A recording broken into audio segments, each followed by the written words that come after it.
The decision to retain home care services is a big one. Will mom or dad be okay with someone coming into the home? Will they get along? Is it the right fit? Hi, I'm Liz, and today we will be covering 8 questions to ask when interviewing a professional caregiver, brought to you by Visiting Angels. Think of finding a professional caregiver like a matchmaking service. There are questions you can ask to help increase the odds of a better match. A reputable home care agency will put potential caregivers through a rigorous interview and hiring process, including background and reference checks, drug screenings, orientation, and training. You'll want to make sure the agency is bonded and insured and licensed if required in your location.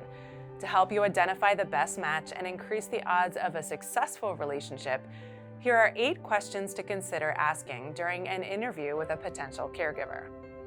What made you become a professional caregiver? You need someone who is going to take this assignment seriously, someone who will pay attention to detail and ensure your loved one's needs are met. Asking why a person chose to become a professional caregiver is a solid opportunity to learn what motivates that person. Look for sincerity and interest in response. It's an important conversation. But do know that any reputable home care agency will have already had this conversation well before they're considered for your assignment. Do you specialize in what's ailing my loved one? Caregivers offer a wide range of skills, and you should ask about them in the initial interview. A good agency will have caregivers who are trained to handle specific needs, like for example, a certified dementia care professional. Some caregivers will have other advanced or specialized training programs available to them through their agency. If your loved one has a history of falling, or if you're worried about his or her balance, ask questions about a caregiver's ability to help with fall prevention and fall-proofing the home. Are you quiet or talkative? You know your loved one better than anyone. Is he or she more extroverted or introverted? Extroverts may prefer a more social caregiver who likes casual conversation, or someone who will indulge your loved one in reliving cherished memories. If your loved one is more of an introvert, he or she may tire of that quickly and may prefer someone who's quieter or willing to talk on your loved one's terms. Of course, it doesn't have to be so black and white. There are plenty of professional caregivers who can be both and adapt as necessary. It's just a useful way to identify a potential match from the beginning. What kind of hobbies do you have? The lack of any interesting hobbies shouldn't be a deal breaker. However, it's an excellent opportunity to surprise and delight your loved one. Say, for example, your loved one used to love playing piano and has one in the home but can no longer play due to arthritis. Imagine his or her delight when a caregiver can sit with your loved one at the piano and start playing. Think of hobbies as another opportunity to identify a personality match, and at this stage in the game, that's a useful goal. How often will you evaluate and update a written care plan? This question is critical because it says a lot about the agency. Care plans are not a static document. Care plans are living, breathing agendas that must be updated as necessary. They should be flexible and designed to provide just the right support for your loved one as his or her needs change.